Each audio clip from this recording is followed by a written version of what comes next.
వాక్యంలోకి వద్దాం. చూడండి, లూకా సువార్త 18వ అధ్యాయము 8వ వచనం. చాలా క్లుప్త సందేశం మాట్లాడుకుందాం సింపుల్గా. దేవుడి చిత్తం అయితే, నేను ముందే చెబుతున్నా, మళ్ళా దేవుడి చిత్తం అయితే 8వ వచనం. ఆయన వారికి త్వరగా న్యాయము తీర్చును, వారి విషయమే కదా ఆయన దీర్ఘశాంతము చూపుచున్నాడని మీతో చెప్పుచున్నాను. అయినను మనుష్య కుమారుడు వచ్చున్నప్పుడు ఆయన భూమి మీద విశ్వాసము కనుగొనునా? ఒక క్వశ్చన్ మార్క్ ఉంటుంది. అయినను మనుష్య కుమారుడు వచ్చున్నప్పుడు ఆయన భూమి మీద విశ్వాసము కనుగొనునా అన్న మాట గుర్తుపెట్టుకోండి. ప్రార్థన చేస్తాను. ప్రేమ కలిగిన మా మహాపరిశుద్ధ తండ్రి, ఘనుడవగు దేవా, నీకు స్తోత్రమయ్యా. ఈ ప్రత్యేక సమయంలో నీ పాద చెంత మేము చేరి లాగున నిన్ను మయంపరచుకోవడానికి ఇచ్చిన కృప కొరకాయ స్తోత్రం. మా దేవా, దయ చూపండి. నీ దాసుడు అల్పజ్ఞుడు, నీ దాసుని మరుగు చేసి నీవే మా అందరితో మాట్లాడండి. నీ మాట వెల్లడైతేనే మాకు వెలుగు కలుగుతుంది నాయన. నీ సన్నిధి మా మధ్య ప్రత్యక్షమైతేనే మాకు ఆదరణ కలుగుతుంది. మా దేవా, మా యందు దయ చూపండి, దయ చూపండి, దయ చూపండి. మాతో మాట్లాడండి. ఉపదేశాన్ని అడ్డగింప చూసే సైతాన్య దురాత్మ అంధకార శక్తుల ప్రభావం నజరేయుడైన యేసు నామములో బంధిస్తున్నాం. నీ కృపా కాపుదల మాకు దయచేసి నీవే మాతో మాట్లాడుమని, నీ దాసుని యొక్క అయోగ్యతను, అపాత్రతను నీ రక్తము చేత కడిగి శుద్ధీకరించి, నీ అగ్ని చేత బాగుగా పుటము వేసి నీ కృపలో జ్ఞాపకం చేసుకొని వాడుకోమని, నాతో మాతో అందరితో మాట్లాడుమని యేసు నామమున వేడుచున్నాము తండ్రి. Amen, amen, amen. ప్రభునందు ప్రియులారా, చెప్పే మాటలు జాగ్రత్తగా మనస్కరించండి. ఈ లూకా సువార్త 18వ అధ్యాయములో చాలా ముఖ్యమైన విషయాలు ఉన్నాయి. ఒకటి కాదు, అనేకం ఉన్నాయి. వాటిల్లో ఒకటి బీద విధవరాలు యొక్క ఉపమానము. ఏంటి ఈ ఉపమానం అంటే, ఒక బేదరాలు ఉంది, ఆమె విధవరాలు. ఆమె ప్రతివాదికి ఒక విషయంలో వివాదం ఏర్పడింది, గొడవ జరిగింది. మరి అది స్థల వివాదమో, పొల వివాదమో, ధన వివాదమో, వెండి బంగారుల వివాదమో తెలియదు. కానీ ఆమెకును ఆమె సమీపస్తునికి ఇద్దరికీ వివాదం కలిగింది. వివాదం కలిగినప్పుడు తీర్పుకి వెళ్ళాలి. అంటే ఎట్లా చెప్పవచ్చు అంటే, కేసు పెట్టాలి. ఎందుకంటే ఆమెకు అన్యాయం జరుగుతుంది. ఇప్పుడు మన లెక్క ప్రకారం కేసు పెట్టాలన్నట్టు. ఆమె ఉన్నటువంటి ప్రాంతంలో ఒక న్యాయాధికారి ఉన్నాడు. ఆయనకు వెళ్ళి అర్జీ పెట్టుకోవాలి ఆమె. అతని గురించి యేసయ్య ముందే చెప్పాడు, అతడు అన్యాయస్తుడైన న్యాయాధిపతి. అతని పనేమో న్యాయాధిపతి పని, అతడి క్యారెక్టర్ ఏమో అన్యాయస్తుడు. ఇంకా అదనంగా 2 డిగ్రీలు ఉన్నాయి అతనికి. 1 దేవునికి భయపడడు, 2 మనుషులకు కూడా భయపడడు. దేవుని భయం లేదు వాడికి, మనుషుల భయం కూడా లేదు. ఎవరికి భయపడడు, ఎవరికి లెక్క చేయడు. కాబట్టి వాడు అన్యాయంగా జీవిస్తున్నాడు. మళ్ళీ అందరికీ న్యాయాధిపతిగా వాడు సింహాసనం ఎక్కాడు. కానీ వాడంతా అన్యాయస్తుడు. మరి అలాంటి వాడి దగ్గరికి ఏం వెళితే న్యాయం జరిగిద్దా? సరే, జరిగిద్దో జరగదో తర్వాత తేల్చుకుందాం. ముందైతే నా ప్రతివాది విషయమై నేను న్యాయాధిపతి దగ్గరకు పోవాలని ఫిక్స్ అయిపోయింది. బాగా వినండి. వెళ్ళింది ఒకరోజు. అతడు కూర్చుని ఉన్నాడు. ఏమిటమ్మా, ఏమిటి అన్నాడు. అయ్యా, ఇలా జరిగింది, నా ప్రతివాది ఇలాగా నాకు అన్యాయం చేస్తున్నాడు అయ్యగారు, దయచేసి మీరు నాకు న్యాయం చేయండి అయ్యగారు. నా పొలం ఇదిగో ఇంత కొలతలో ఇదిగో ఇన్ని ఎకరంన్నర ఉంది, అరెకరం అతను కలుపుకున్నాడు అయ్యగారు. అది నాదండి, కానీ అతను కలిపేసుకున్నాడు అని చెప్పిందో, లేకపోతే నా ధనం తీసుకున్నాడు అని చెప్పిందో, మా ఇంటి పక్కన ప్లేస్ నాదైతే అతను ఆక్రమించుకున్నాడని చెప్పిందో, మొత్తానికి తన వివాదం తను చెప్పింది. చెప్పినప్పుడు ఇతనేమన్నాడు, రేపు రా చూద్దామన్నాడు. సరే, రేపు పోయింది. సాయంత్రం రా చూద్దామన్నాడు. ఆ సాయంత్రం పోయింది. ఓ వచ్చావా, సరే 2 రోజులు ఆగిరా అన్నాడు. మళ్ళా 2 రోజులు ఆగిపోయింది. ఏం లేదు, ఆడు చెప్పిన టైంకి కరెక్ట్గా కనపడుతుంది ఈ పెద్ద ఆవిడ. ఏ మహా మొండిదానిలాగా ఉన్నావే అనుకొని, సరే రేపు రాపో అన్నాడు. అప్పటికి 4 వాయిదాలు అయిపోయినాయి. రేపు రాపో అన్నాడు. మళ్ళీ రేపు వచ్చింది. ఇంకేం లేదు, ఇక వాడు వేరే పనులన్నీ వదిలిపెట్టేసి ఎప్పుడు వచ్చిద్దని ఎదురు చూసే పరిస్థితికి వచ్చాడు. అంటే అంత టార్చర్ అయిపోయింది వాడికి. ఆ టైం, ఆయన చెప్పిన టైంకి ఆమె కనపడకపోతే వీడియో అడుగుతున్నాడు. ఆ పెద్ద ఆవిడ ఒక ఆమె వచ్చింది కదరా, ఏది రాలేదే, నా ప్రాణం తీస్తుందిరా బాబు 4 రోజుల నుంచి అని వాడు ఆమెను గుర్తుపెట్టుకునేటట్లు చేసింది ఆమె. మాటి మాటికి అతడు చెప్పిన టైం కల్లా ఆమె వెళ్ళి కనబడుతూ ఉంటే వానికి విసుగు పుట్టి దగ్గరున్న దాసుల్ని పిలిచి,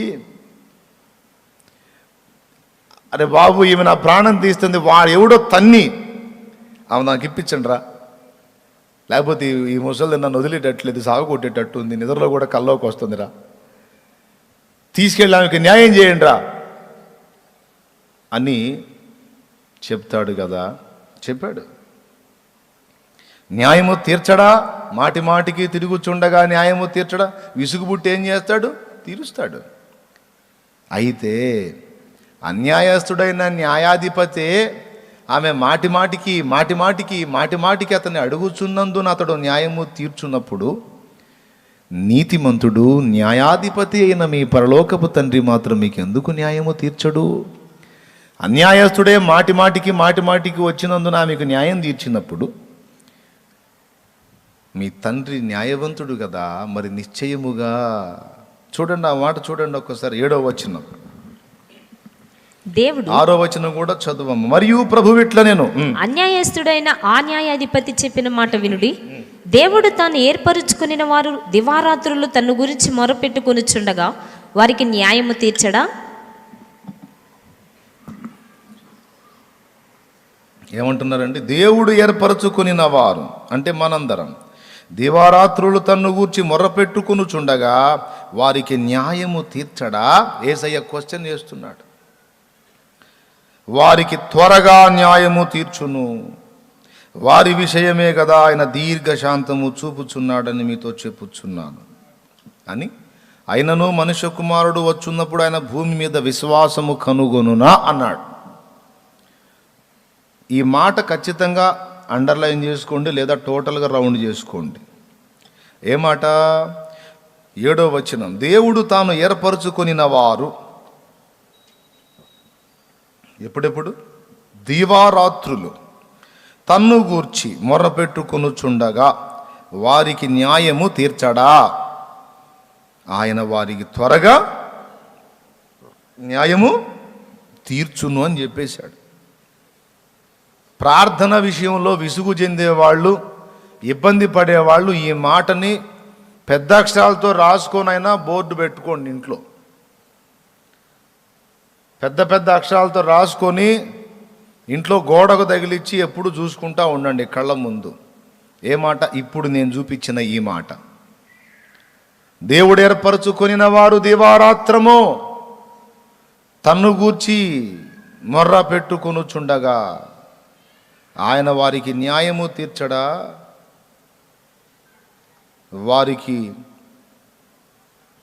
త్వరగా న్యాయము తీర్చును అనే మాట. అంతవరకు ఒక పెద్ద పేపర్ మీద పెద్ద లెటర్స్ రాసుకొని తగిలించుకోండి ఇంట్లో, గోడకు తగిలించి. అది ప్రార్థన గదిలో తగిలించండి, సూపర్గా ఉంటుంది. లేదా టైప్ చేయించైనా పెద్ద లెటర్స్ పెట్టేసాయి. ఆ మాట చూసినప్పుడు ప్రార్థనకు పురికొల్పబడతావు. ప్రార్థన చేస్తే జవాబు నిశ్చయం అన్న విశ్వాసం కూడా బలపడుతుంది. నా మాటను తగిలించమని చెప్పట్ల, వాక్యమే తగిలించి అక్కడ. ఆ వాక్యమే సజీవమైనది, శక్తివంతమైనది, బలము గలది. దేవునికి స్తోత్రం, హల్లెలూయా. దేవుడు జవాబు ఇవ్వడు అనే మాటే లేదు. దివారాత్రం మాటికి నువ్వు విజ్ఞాపన చేస్తున్నందున తప్పక నీకు న్యాయం తీరుస్తాడు, నీ ప్రార్థన వింటాడన్న విషయం చెప్పాడు. చెప్పి అసలు మాట కింద అంటున్నాడు. అది ఇప్పుడు నేను మూలవాక్యంగా చదివించింది ఏమిటంటే, మనుష్య కుమారుడు వచ్చున్నప్పుడు ఆయన భూమి మీద విశ్వాసము కనుగొనునా అని ప్రశ్నించాడు. అంటే ఆయన రాకడ సమయము సమీపం అయ్యే కొద్దీ మనుషులు ఎలా మారిపోతారో అన్న విషయం ఇక్కడ చెప్పకనే చెప్పాడు. దేవునికి స్తోత్రం కలుగునుగాక. హల్లెలూయా. ఎలా మారిపోతారు అంటే 2 తిమోతి పత్రిక 3వ అధ్యాయము 1వ వచనం నుంచి చూస్తే ఎలాగుంటుంది, తొందరగా చదవండి. అంత్య దినములలో అపాయకరమైన కాలములు వచ్చునని తెలుసుకునుము. ఎలాగనగా మనుషులు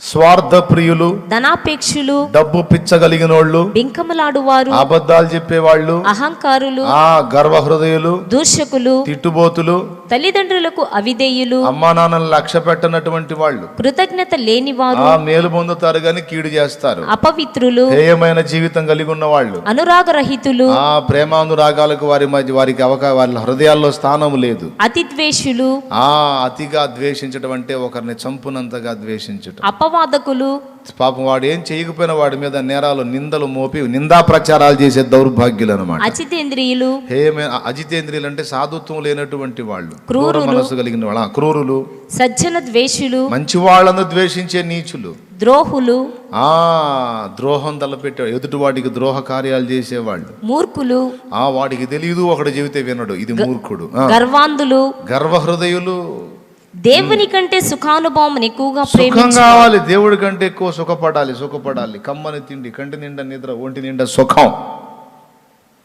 దేవుని కంటే ఎక్కువగా రేయ్ అందరు వినాలన్నట్టుగా. దేవునికి స్తోత్రం. దేవుని కంటే ఎక్కువగా సుఖానుభవమును ప్రేమించువారు పైకి భక్తి గలవారి వలె ఉండి, పైకి భక్తి గలవారి వలె ఉండి దాని శక్తిని ఆశ్రయించిన వారిన యుందురు. ఇది చివరి మాట ఈ వచనానికి కోడది, ముందు చెప్పిన వచనానికి. భూమి మీద విశ్వాసం కనుగొనునా అన్న మాట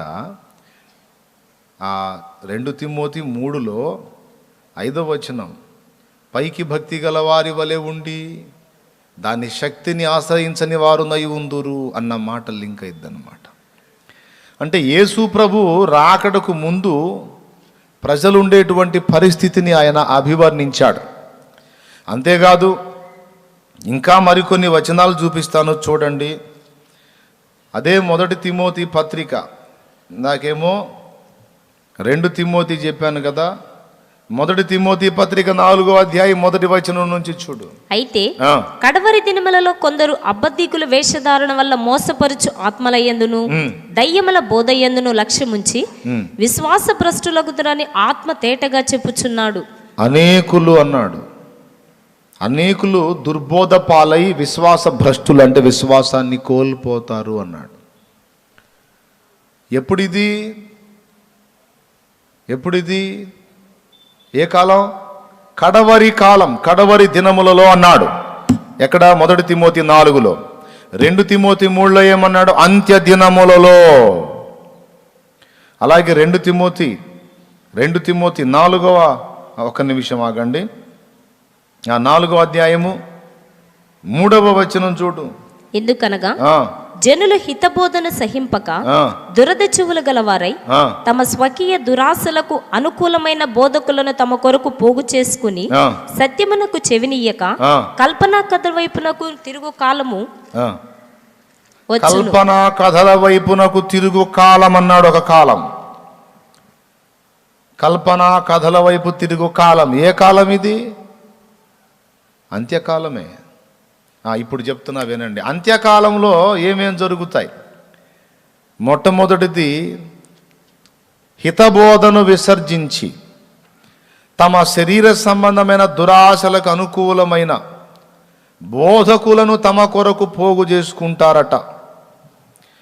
అంటే బోధకులు సంఘాన్ని పోగు చేయటం కాదు, సంఘమే బోధకులను పోగు చేసుకుంటుందట. ఎలాంటి బోధకుల్ని పోగు చేసుకుంటుంది అంటే, తమ స్వకీయమైన దురాశలకు సపోర్ట్ చేసేటువంటి బోధ ఎవరైతే చేస్తారో ఆ విధమైన బోధకులను సంఘమే పోగు చేసుకుంటుందట. అంటే హితబోధ అంటే ఆరోగ్యకరమైన బోధ, ఖండించుట, బుద్ధి చెప్పుట, హెచ్చరించుట, దిద్దుబాటు చేయుట. ఇలా కాదు, ఇలా జీవించాలి అని పద్ధతులు నేర్పుట. శ్రమలు లేని సుఖ విలాసవంతమైన జీవితం కాదు. అవసరమైతే దేవుని కొరకు ఘోర శ్రమలకు కూడా మనం సిద్ధపడాలి అని శ్రమలకు సిద్ధపరిచే బోధ. ఈరోజు శ్రమలను సంఘం ఎదుర్కోవాలి.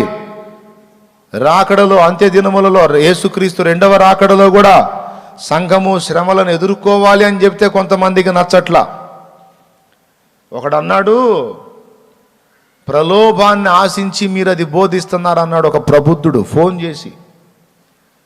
క్రీస్తు సంఘము అంత్య అబద్ధ క్రీస్తు పరిపాలనలో అగ్ని పరీక్షలో నిగ్గుదేలవలసి ఉన్నది అని నేను బోధిస్తే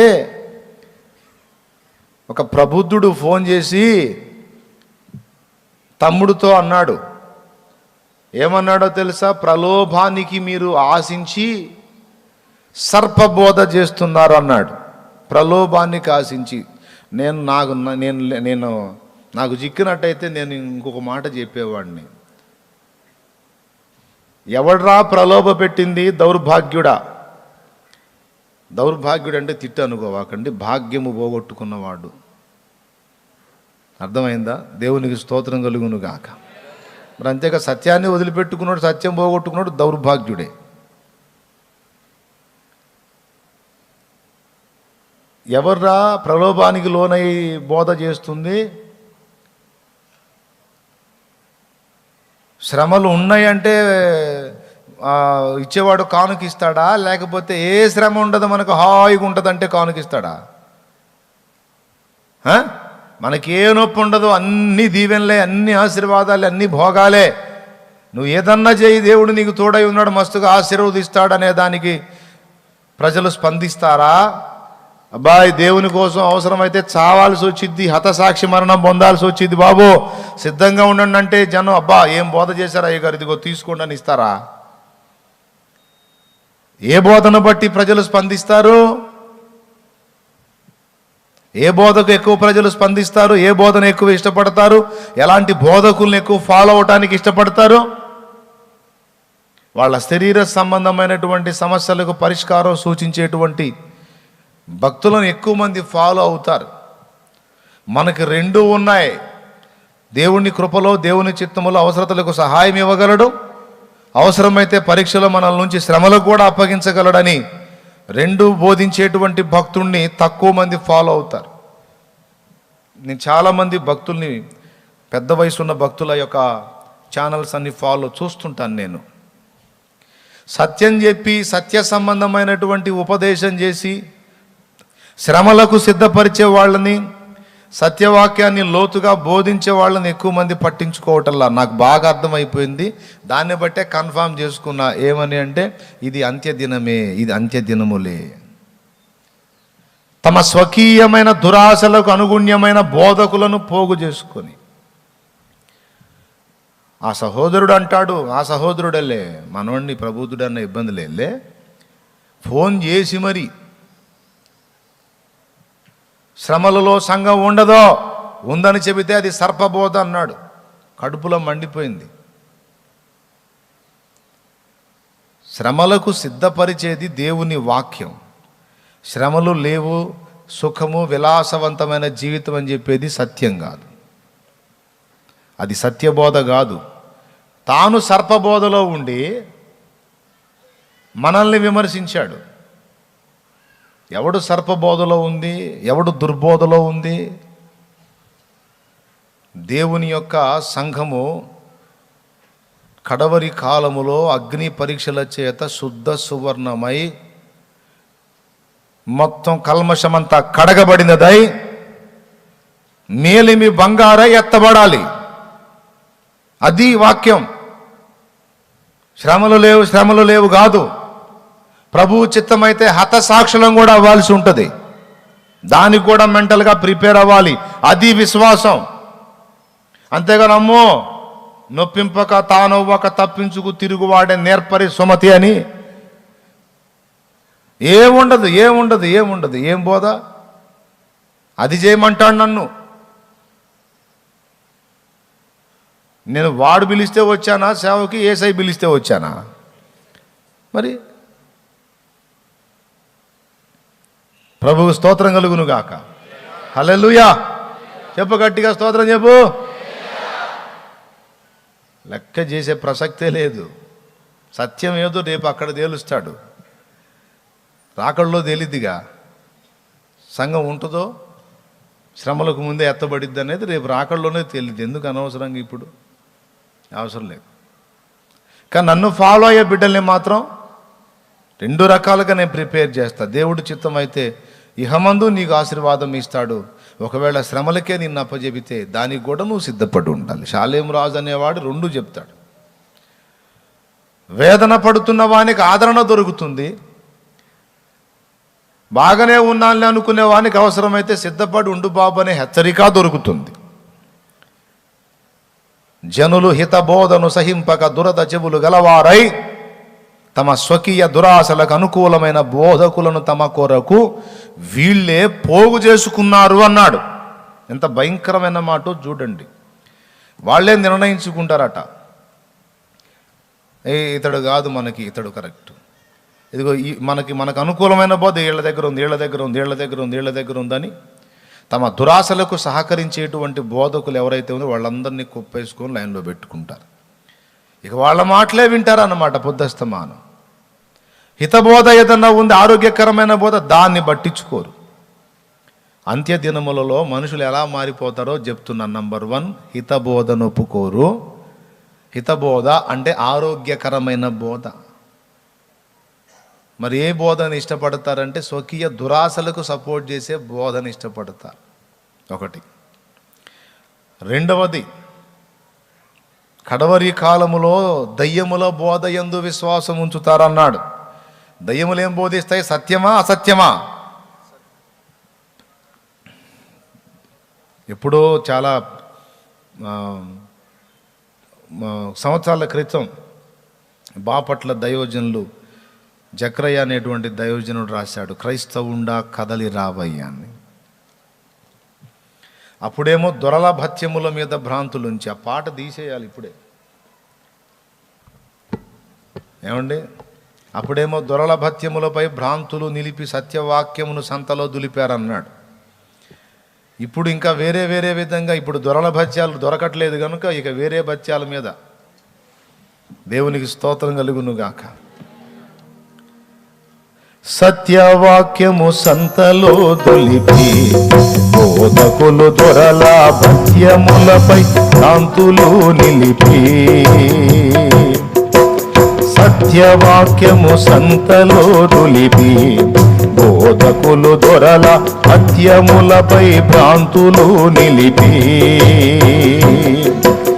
చిత్రముగా అనుకూల బోధలు చేసి ప్రజలను మోసగించి, చిత్రముకు అనుకూల బోధలు చేసి ప్రజలను మోసగించి సూత్రధారుల చేరరాదయ్యా. సుఖభోగమిడిచి సత్యవాక్యము చాటరావయ్యా.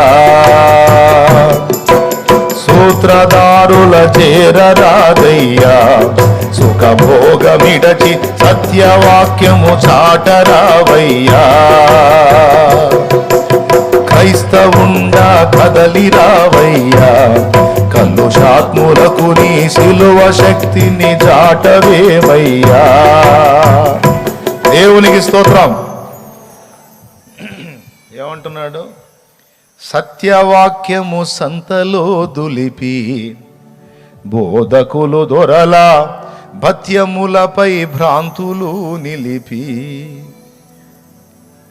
చిత్రమగు అనుకూల బోధ, అనుకూలమైన బోధ. ఈ బోధ అందరికి అనుకూలంగా ఉంటుంది, అందరూ సపోర్ట్ చేస్తారు. అమ్మో ఇలా బోధిస్తే నొప్పి తగులుద్ది, ఆత్మలు నొచ్చుకుంటారు, మనల నుంచి వేరైపోతారు అనే భయంతో వాళ్ళకి ఫేవరబుల్గా ఉండేటట్టు అనుకూలమైన చిత్రమగు అనుకూల బోధలు చేసి ప్రజలను మోసగించే సూత్రధారుల చేరరాదయ్యా. సుఖభోగమిడచి సత్యవాక్యము చాటరావయ్యా.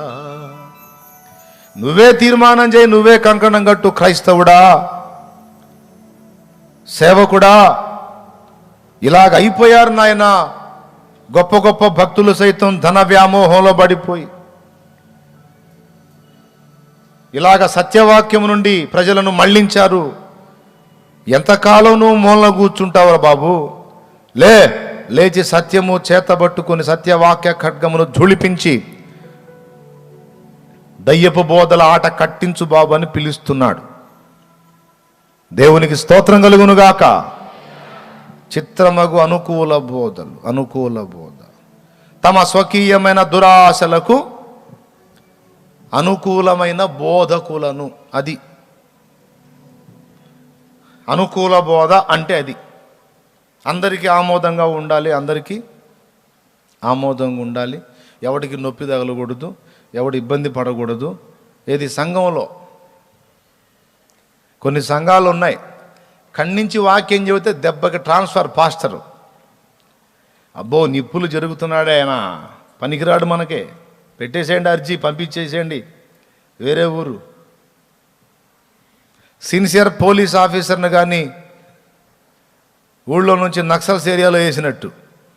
దేవునికి స్తోత్రం కలుగునుగాక. హల్లెలూయా. సిన్సియర్ సేవకుడిని అడ్రస్ లేకుండా పంపించే సంఘాలు ఉన్నాయి. పేరుకే పాస్టర్, పెత్తనం అంతా వేరే వాళ్ళదే. అట్లాంటివి కూడా చూశాను నేను. నా ప్రియమైన దేవుని బిడ్డలారా, సత్యమును ప్రేమించువారలారా, వినండి, బాగా వినండి. అంత్య దినములలో ఏమేం జరగబోతున్నాయో యేసయ్య చెప్పాడు. ఫస్ట్ ఏం చెప్పాడండి?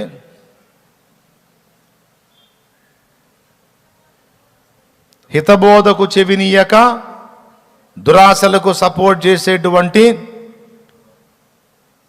అనుకూల బోధకు తమ మనస్సునిస్తారు. 2, దయ్యముల బోధ యందు లక్ష్యం ఉంచుతారు. 3, కల్పనా కథల వైపు తిరుగుతారు. సత్యవాక్యం పట్టించుకోరు, కల్పనా కథల వైపు తిరుగుతారు. 4, పైకి భక్తి గల వారి వలె ఉండి దాని శక్తిని ఆశ్రయించని వారై ఉంటారు. నేతి బీరకాయలో నెయ్యి ఉండనట్టు విశ్వాసులలో విశ్వాసము లేని భక్తి, రోషము లేని భక్తి, పట్టుదల లేని భక్తి వచ్చేస్తుంది. అంతేకాదు ప్రేమ లేని వ్యక్తులు తయారవుతారు. అక్రమము విస్తరించుట చేత అనేకుల ప్రేమ చల్లారిపోతుందన్నాడు మత్తయి సువార్త 24వ అధ్యాయములో.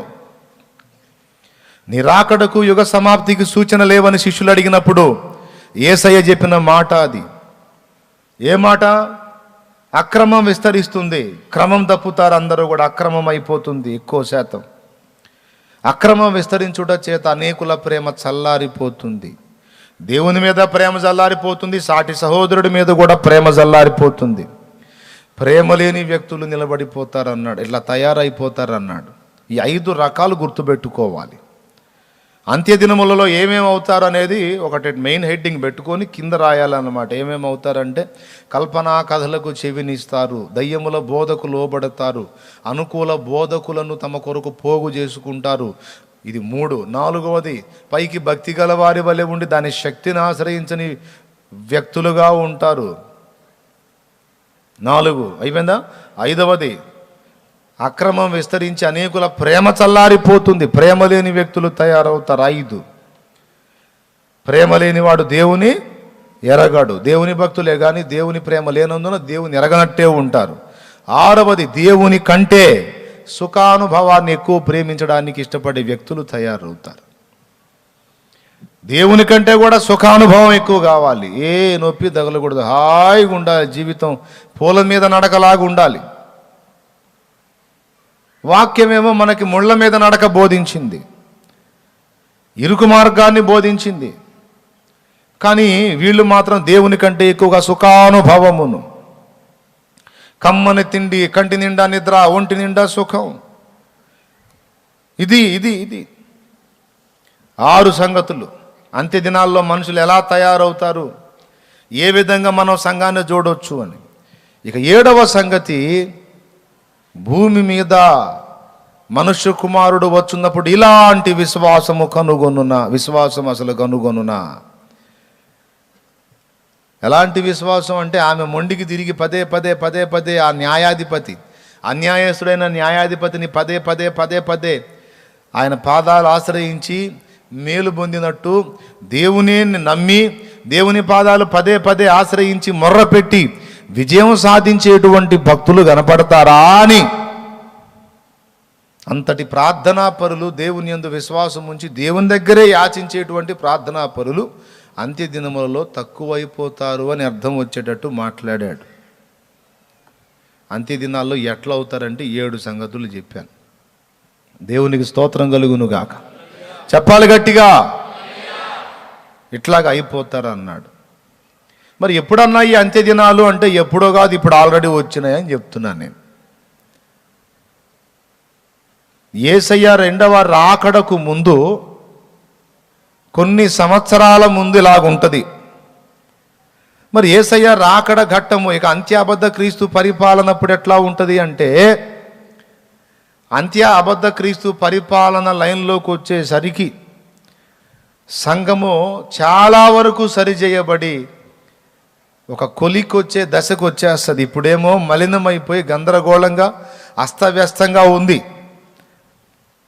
ఇదంతా అంత్య అబద్ధ క్రీస్తు పరిపాలన సమీపం అయ్యే కొద్దీ షేపు మారిపోయి ఇక రాకడకు అనుకూలమైన సంఘముగా రూపుదిద్దుకుంటుంది. ఇందులో ఒక హెచ్చరిక ఉంది, ఒక నిరీక్షణ ఉంది. దేవునికి స్తోత్రం చెప్దామా? ఇప్పుడు నేను చెప్పిన ఈ మ్యాటర్లో ఒక హెచ్చరిక, ఒక వార్నింగ్ ఉంది, ఒక నిరీక్షణ కూడా ఉంది. వార్నింగ్ ఎప్పటికంటే ప్రస్తుతానికి, నిరీక్షణ ఎప్పటికంటే ఆయన రాకడకు ముందు సంఘం ఉండబోతున్న తీరు. ఇప్పుడు ఉదాహరణకి ఆయన రాకడికి వచ్చేదాకా సంఘం ఇలానే ఉంటే, ఇంత అస్తవ్యస్తంగా ఉన్న సంఘాన్ని తీసుకెళ్ళి ఏం చేసుకుంటాడు? ఇప్పుడు మొహం గడకుండా, సరిగా చీర కట్టుకోకుండా, సరిగా ఆభరణాలు పెట్టుకోకుండా, అంత దరిద్రంగా ఉండి దుర్గంధపూరితంగా ఉన్న అమ్మాయికి పెళ్ళి ఎట్లా సాధ్యమవుతుంది? ఇప్పుడు సంఘ పరిస్థితి అలాగుంది. అస్తవ్యస్తంగా, గందరగోళంగా, స్వయం వైరుధ్యం అన్నట్టుగా అయిపోయింది ఇప్పుడు సంఘం పరిస్థితి. అలాంటి కండిషన్లో ఈరోజు మనమున్నాం.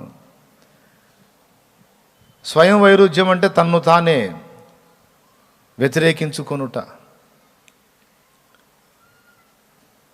సంఘం ఈరోజు తన్ను తానే దాడి చేసుకుంటుంది, తన్ను తానే గాయపరుచుకుంటుంది.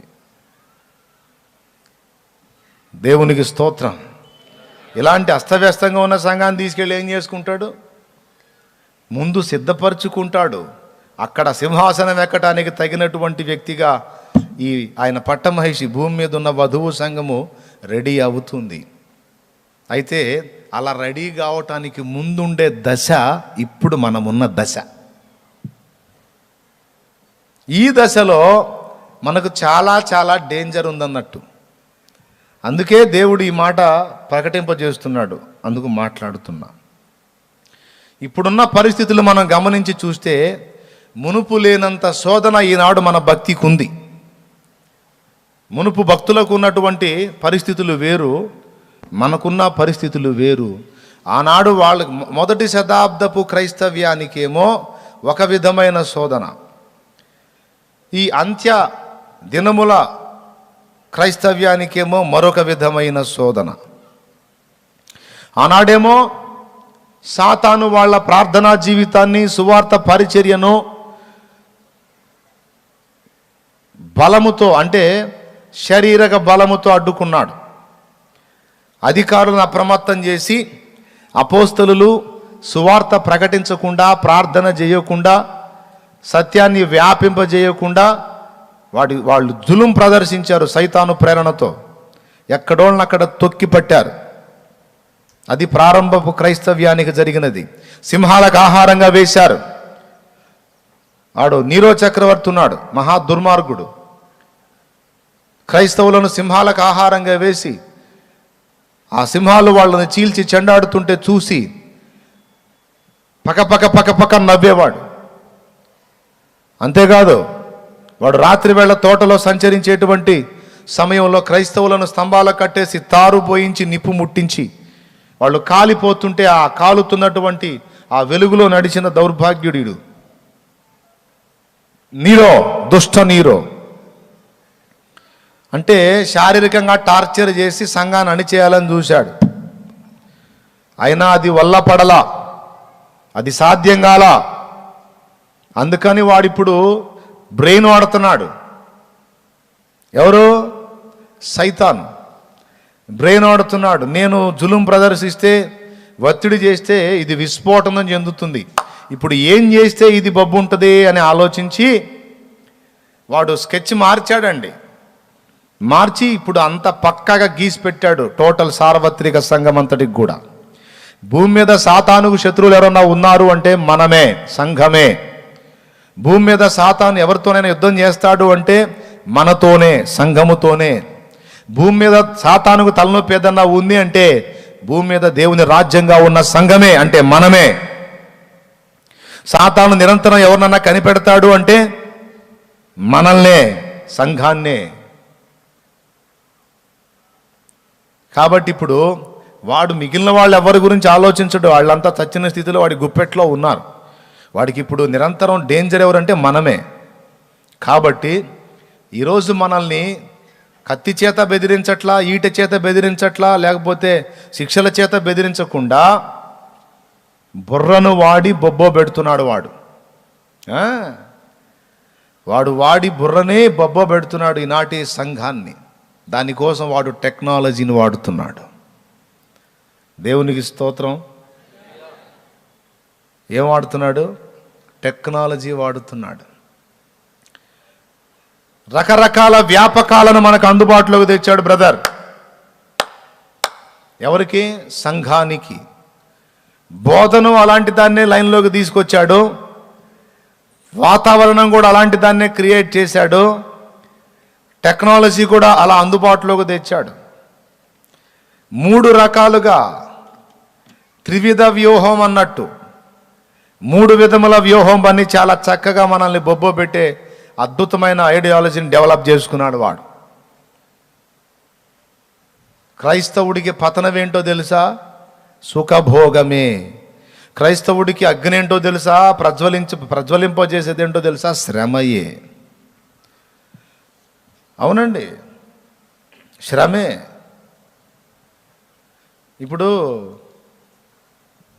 కొన్ని నీళ్ళల్లో మురికి నీళ్ళు ఉంటాయి. మురికి నీళ్లు మనిషి తాగితే ఏమవుతాడయా? బురద నీళ్లు, మురికి నీళ్లు, సంవత్సరాలు నిలవ ఉన్న హేయమైన నీళ్లు మనిషి తాగితే బతుకుతాడా? చెప్పండి, బతకడుగా. కానీ ఆ మురికి నీళ్లలోనే, ఆ మలినమైన, ఆ దుర్గంధపూరితమైన హేయమైన నీళ్లలోనే మొక్క బతికింది. కొన్ని చోట్ల మనం చూస్తాం, గుర్రపు డెక్క అని ఒక ఆకు వస్తుంది.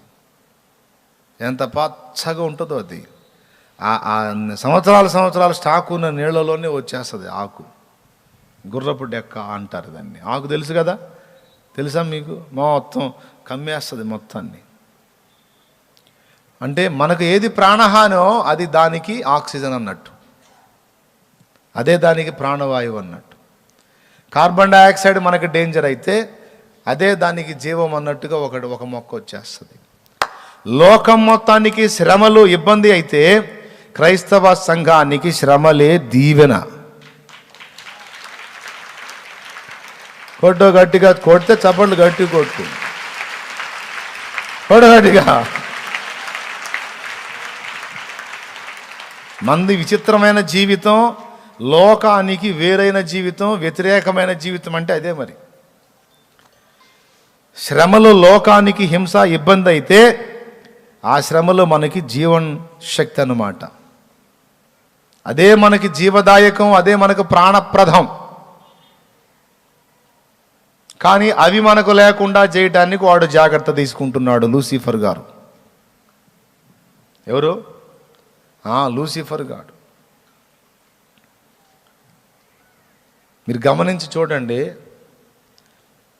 శ్రమ పడుతున్నప్పుడు మన భక్తి జీవితం ఎలా ఉంటుందో చూడండి.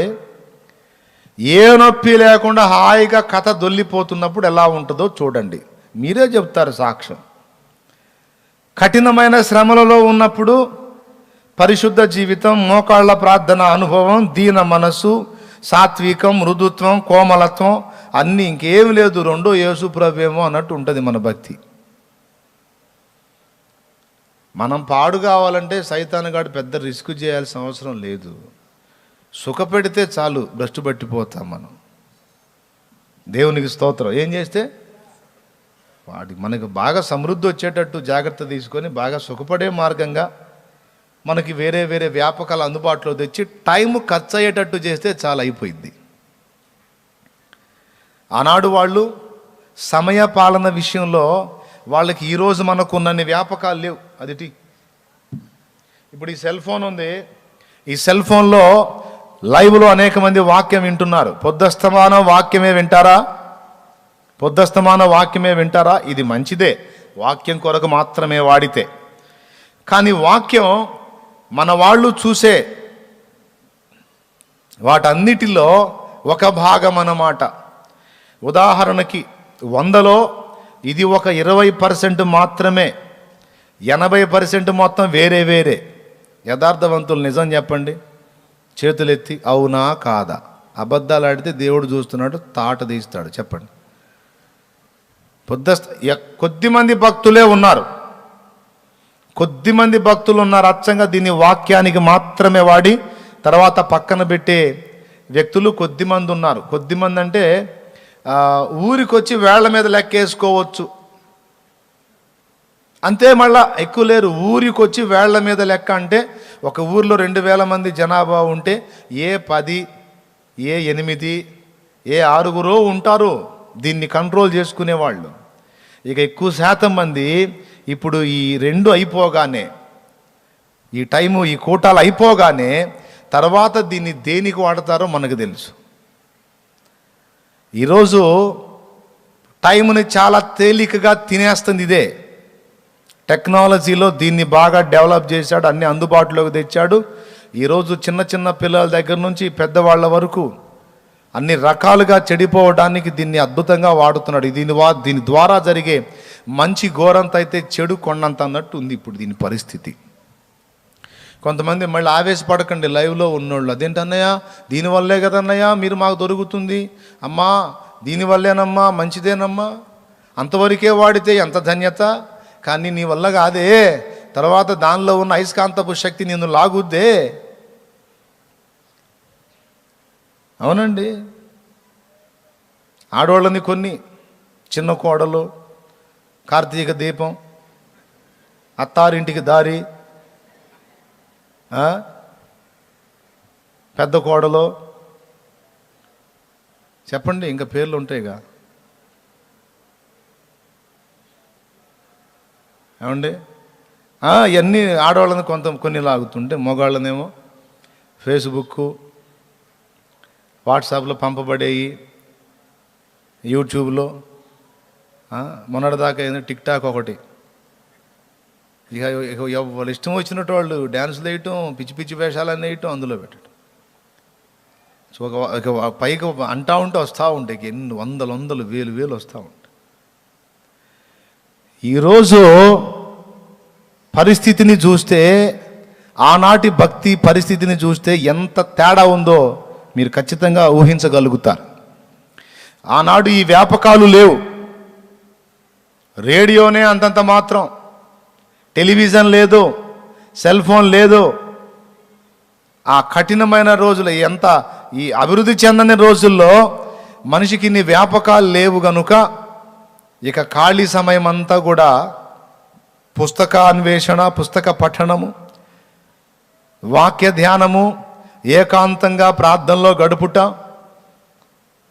చక్కగా ప్రకృతిలో దేవుణ్ణి ఆరాధించుట, దేవునితో గడుపుట, దేవునిలో ఆనందించుట, దేవునితో మాట్లాడుకొనుట, దేవుణ్ణి సేవించుట, దేవుని గురించి మాట్లాడుకొనుట, ఉపవాస ప్రార్థనలు ఏర్పాటు చేసుకొని ఏకాంతంగా దేవునితో ఉపవాసాలతో పెనుగులాడుట, ఒకరితో ఒకరు దేవుని గురించి మాట్లాడుకొనుట, భక్తి కొరకు రేపుకొనుట, ఇత్యాది విషయాలు జరిగినాయి.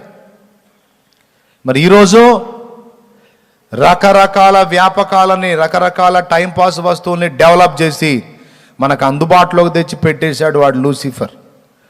అప్పుడేమో హస్తబలాన్ని ఉపయోగించాడు, సంఘం మండింది, అందుకని ఔడియా మార్చాడు వాడు. ఇప్పుడు ఔడియా మార్చి మనకు ఐడియాలను అందుబాటులో తీసుకొచ్చి పెట్టాడు.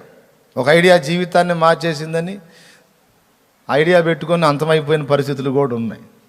ఐడియా జీవితాన్ని మార్చేసింది అన్నట్టుగా ఐడియా బ్రతుకుల్ని కూడా కొలాప్స్ చేస్తుందన్నమాట. ఎంతమందికి అర్థమవుతుందో? కాదని చెప్తారా? ఈరోజు ఎక్కడండి ఎక్కువ మంది నలుగురు కూర్చొని పద మనం ఏకాంతానికి పోదాం పాండి, దేవుని గురించి మనం కనిపెడదాం పాండి, ఈ రాత్రి మనం మేల్కొని కనిపెడదాం పాండి అనుకునే భక్తులు ఎక్కడున్నారండి? ఏ సంఘంలో ఉన్నారండి?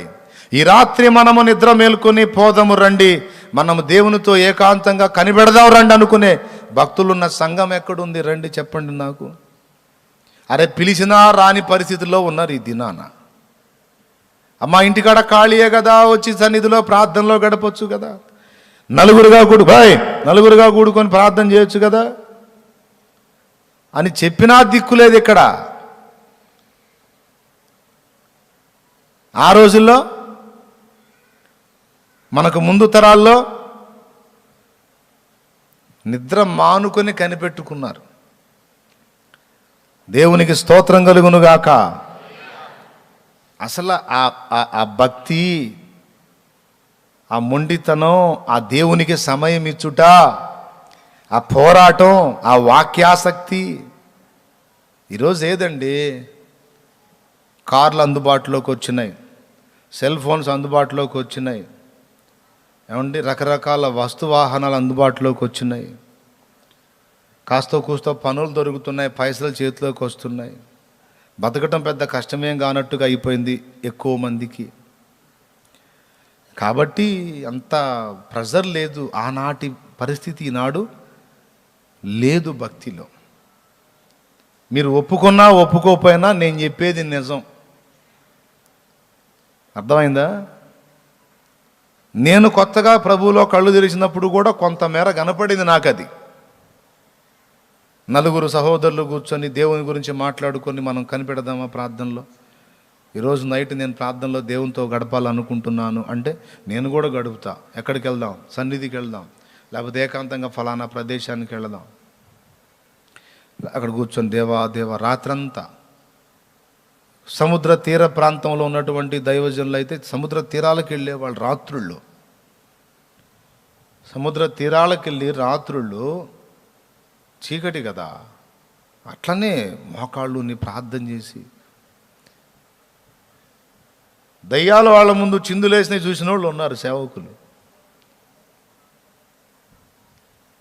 దయ్యాలండి రియల్గా వాళ్ళని ఆత్మలో వాళ్ళ కళ్ళ ముందు వాళ్ళని డిస్టర్బ్ చేయడానికి ఆత్మలకు ఆ సౌకర్యం ఉంది. అవి కనబడాలనుకుంటే కనబడతాయి. దేవుడు వాటిని బయలుపరచాలనుకుంటే చూపిస్తాడు. వాటిని చూడగలిగే నేత్రాలు మనకి ఇస్తాడండి. కొంతమంది దయ్యాల ఆత్మలు కదా అవి కనపడతాయా అంటారు. ఈ భౌతిక నేత్రాల్లో కనపడదు, దేవుడు కళ్ళు తెరిస్తే కనపడతాయి. ఎలీషా దైవజనుడు తన పనివాని విషయంలో ఏమన్నాడు? యెహోవా వీడు చూచున్నట్లు వీని కండ్లను తెరువు అన్నప్పుడు వాళ్ళ చుట్టూ ఉన్నటువంటి కాపుదలంతటిని కూడా అతడు చూచినట్టుంది. అలా చూశారు. ముంగమూరి దేవదాస్ అయ్య గారి స్టోరీలో ఆ బుక్లో చదివా నేను, ఒకటి నవ్వొచ్చింది. ఓ చిన్నోడు ఆయన దగ్గరికి వెళ్ళి, కుర్రోడు, అయ్యగారు నాకు కోరిక ఉందండి అన్నాడట. అబ్బాయి ఏంటది అన్నాడు. దయ్యాన్ని చూడాలని ఉంది అయ్యగారు అన్నాడు. ఏంటిది? దయ్యం గురించి ఇన్నిసార్లు విన్నాను, ఒకసారి కూడా చూడలేదు అయ్యగారు, ఒక్కసారి దయ్యాన్ని చూపించండి అయ్యగారు, నాకు చాలా కోరికగా ఉందన్నాడు. ఇప్పుడు వచ్చి దయ్యం అంటావు, సాయంత్రం వచ్చి చెప్పుపో నీ మాట వింటాను అన్నాడట. పొద్దున పోయాడు, సాయంత్రం వచ్చాడు. సాయంత్రం వేళ వస్తే నువ్వేం చెప్పావో అది సాయంత్రం చెప్పు, నేను ఆలోచిస్తాను అన్నాడు. సాయంత్రం వచ్చాడు. ఆయన ఒంటరిగా ఉన్నాడు, త్రోవ నిర్మానుష్యంగా ఉంది. ఈ అబ్బాయి వచ్చి ఆయన ముందు నిలబడ్డాడు. ఆ రోడ్డు మీద ఒక వ్యక్తి వెళ్తూ ఉన్నారు, ఒక స్త్రీ వెళ్తూ ఉంది. ఇతను వచ్చి ఇక అయ్యగారు అవకాశం ఇస్తే ఈయన మ్యాటర్ మళ్ళీ పొద్దున్న చెప్పింది గుర్తు చేద్దాం అనుకున్నాడు. ఆయన ఏం చేశాడు, అబ్బాయి అదిగో ఆ వెళుతున్నామని ఒకరు నేను పిలిచానని పిలువయ్యా అన్నాడు. వెంటబడ్డాడు. ఆమె వెళ్ళిపోతూ ఉంది, చకచక నడుచుకుంటూ వెళ్ళిపోతూ ఉంది. ఇతనే ఈ కుర్రోడు పరిగెత్తుతున్నాడు. ఇదిగో అమ్మా, ఇదిగో పెద్ద ఆయన పిలుస్తున్నాడు, నిన్ను అయ్యగారు పిలుస్తున్నాడు అమ్మో అంటే ఆమె వెనక్కి చూడట్లా. ఈ పరిగెత్తుతా ఉన్నాడు. ఎంత స్పీడ్గా పరిగెత్తినా ఈ మనిషి ఇంకా అంత దూరం కనపడుతుంది అతనికి. పరిగెత్తి పరిగెత్తి పరిగెత్తి అందుకున్నాను రా బాబా అనేసరికి మళ్ళీ అంత దూరం కనపడుతుంది. ఇది ఇక్కడే ఉంది, అంత దూరం కనపడుతుంది ఏందని ఎంత పరిగెత్తి కూడా అందుకోలేక వెనక్కి వచ్చి ఆమెంది అయ్యగారు అసలు ఆగకుండా వెళ్తుంది, ఎంత పిలిచినా ఆగట్లేదు, పట్టించుకోవటం లేదు. అయ్యా అలా ఆమెను అందుకుందామని ఎంత పరిగెత్తినా అందుకోలేకపోయినాను అయ్యగారు అన్నాడట. అప్పుడు ఆయన చెప్పాడు, సరే లేకపోతే పోన్లే నువ్వెందుకు వచ్చావు అన్నాడట. పొద్దున్న చెప్పారుగా అయ్యగారు. ఏంటిది అన్నాడట. అదే దయ్యాన్ని ఒకసారి చూపిమ్మని అడిగాను కదా, అది అందుకని ఇప్పుడు రమ్మన్నారని వచ్చాను అయ్యగారు అన్నాడు. ఇప్పుడు దాకా నువ్వు పరిగెత్తింది దాని వెంటేరా అన్నాడట. అబ్బాయి ఇప్పుడు దాకా నువ్వు పరిగెత్తింది దాని వెంటే అన్నాడట. ఏంది? అవును బాబు నువ్వు పరిగెత్తింది దాని వెంటే అన్నాడు. అయ్యగారు చూపిమని అడిగాను కానీ పరిగెత్తించమని అడిగాను. అమ్మ బాబు నా పరిస్థితి ఏమైపోయేదని గడగడగడలాడిపోయాట. భయపడకు అబ్బాయి, భయపడకు, దేవుని చూడాలని కోరుకోయా, దయ్యం ఎందుకు, దేవుని చూడాలని కోరుకో అబ్బాయి. దేవా నాకు కనబడుము, నాతో మాట్లాడుము, అందరికీ కనబడుము, అందరితో మాట్లాడుము అని ఆయన ప్రార్థన చేసేవాడు. ఆ అబ్బాయికి చెప్పాడు, అబ్బాయి దేవుని చూడాలని కోరుకో, దేవుని సన్నిధి చూడాలని కోరుకో. అది మోషే కోరికే. దేవాని మార్గమును నాకు చూపించుమన్నాడు. దయ్యాలు చూపించనలా. వాటిని చూస్తే మనకేమన్నా కళ్ళు వెలిగించబడతాయా, నిత్య జీవం వస్తుందా, ఆత్మబలం పొందిద్దా? దేవుని చూడు నాయనా. మోషే కన్నులు దేవుని చూచినవి గనుక 120 ఏండ్లు కంటి చూపు తగ్గలేదు, కాలి సత్తువ తగ్గలేదు బాబు. ఆ కాళ్ళు దేవుని కోసం నడిచినాయి, ఆ కళ్ళు దేవుణ్ణి చూచినాయి. ఆ రెండు జీవసహితం అయిపోయినాయి, శక్తిహీనం కాలేదు చచ్చిపోయేంత వరకు. చివరికి మోషే చనిపోయింది కూడా యెహోవా మాట చొప్పున. నీవు వెళ్ళి చనిపో అని ఈయన చెబితే పోయి ఓకే ఇప్పుడు చచ్చిపోతున్నాను బొబ్బోని ఉంటాడు నాకు తెలిసి. తప్పించి ఏదో పేషెంట్ అయిపోయి ఏదో ఇదైపోయి జబ్బును బారిన పడి ఇది చనిపోయింది కాదు. 120 ఏండ్లు కంటి చూపు తగ్గలేదు, కాలి సత్తువ తగ్గలేదు, దేవుని చూచిన కాళ్ళకు. హల్లెలూయా అని పంపించాడట. ఎంత అద్భుతమైన భక్తి సాధనో చూడండి. అంటే ప్రార్థన చేసి ఉంటాడు, ఆ చిన్నోడు వస్తాడు, ప్రభు ఒక్కసారి వాడు ఉబలాట పడుతున్నాడు, అది కనబడేటట్టు చేయనాయని అడుగు ఉంటాడు. దేవుడు చూపించాడు దాన్ని. వీడికి ఇంకా నాకు తెలిసి మళ్ళీ అడుగు ఉండడు అనుకుంటున్నాను నేను. చెమట్ల పట్టిన దాకా పరిగెత్తాడు కదా, అది ఎట్లా అందుతుందండి? అట్లా కూడా కనపడుతుందా అంటారు కొంతమంది. నేను 2 పర్యాయాలు చూసా. నమ్మరు ఒక్కొక్కడు, నాకు అనవసరం, నమ్మని వాగులో పడినాయి, నాకు అనవసరం. నేను 2 పర్యాయాలు చూసా స్పష్టంగా. ఇక స్వప్న దర్శనంలో అయితే లెక్కలేనన్ని కొన్ని అనుభవించాం కూడా మేము. ఓసారి ఒక ఏరియాకి, అడవి ప్రాంతం ఒక ఏరియా ఉంది, ఆ ప్రాంతానికి దేవుని వాక్యం చెప్పడానికి నేను వెళ్ళాను. నాతో పాటు కిరణ్, దావీదు ఇద్దరు వచ్చారు. సాయంత్రం వేళ 5:30 ఆ ప్రాంతంలో మిద్దె మీద ఉన్నాం మేము. మిద్దె మీద ఉన్నాం. వాళ్ళు నాతో మాట్లాడుతూ ఉన్నారు. దగ్గరగా 6 కావస్తుంది సాయంత్రం వేళ 6 అప్పుడు. వాళ్ళు చూస్తా ఉండగానే వాళ్ళ శరీరాల మీద చీమలు వస్తున్నాయి. ఫస్ట్ కిరణ్ ఒంటి మీద కనపడ్డది, దులిపేస్తూ ఉన్నాడు. ఈ చేతి మీద కనపడి దులిపేస్తే ఈ చేతి మీద కనపడుతుంది, రెండింటి మీద కనపడుతుంది, మళ్ళీ ఒంటి మీద కనపడుతుంది. దులుపుకుంటా ఉంటే వస్తూ ఉన్నాయి. ఇదేంది అన్న అని చుట్టూ చూస్తే పైన లేవు, పక్కన లేవు, ఎక్కడా లేవు, ఒంటి మీద చీమలు వస్తున్నాయి. ఏంటిది అది? సరే వదిలేసాయి. చూస్తూ ఉండగానే దావీదు ఒంటి మీద కనపడుతున్నాయి. మళ్ళీ దులుపుతా ఉన్నాడు, వస్తూ ఉన్నాయి. ఎటు చూసినా చీమ కనపట్టల్లా. పైనుంచి ఏమైనా పడుతున్నాయా? కనపట్టల్లా. పక్క నుంచి ఏమైనా ఎక్కుతున్నాయా? కనపట్టలే. ఎక్కడా చీమ జాడలేదు. ఒంటి మీద మాత్రం ఫుల్గా నా కళ్ళకు కూడా కనపడుతున్నాయి. ఇక నెంబర్ 3 నేనే. ఇక నా ఒంటి మీద కనపడాలి. కిరణ్ మీద కనపడ్డది, దావీదు మీద కనపడ్డది. ఇక నేను ఆలస్యం చేయకుండా తొందరగా మోకాళ్ళు వేయండి అన్నాను. మోకాళ్ళు వేయండి, ఏదో ప్రయోగతంతో జరుగుతుంది, మోకాళ్ళు వేయండి అని మోకాళ్ళు వేసాం. మోకాళ్ళు వేసి ఒక 15-20 నిమిషాలు ప్రార్థనలో ఉన్నాం. ప్రార్థన చేశాం. ప్రార్థన అయిపోయిన తర్వాత ఒక్కటి కనపడలా. ఎలాగైతే బాడీ మీద కనిపించింది అలాగే మొత్తం మళ్ళీ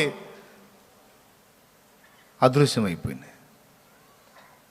ప్రాక్టికల్గా కొన్ని అనుభవించా, 2 పర్యాలు చూసా. ఎలా కనపడేదని అడుగుతారే, ఒకసారి రండి నేను చెప్తా. ఇక్కడికి వస్తే దేవునికి స్తోత్రం కలుగును గాక. హల్లెలూయా. కహానీలు కాదు, నిజమే. దురాత్మలు ఉన్నాయి. బైబిల్ అబద్ధం చెప్పిద్దా? యేసయ్య పరిచర్యలో దయ్యాలు వెళ్ళగొట్టేది ఒకటి లేదు. దయ్యమే లేకుండా ఏమి వెళ్ళగొట్టాడు మరి?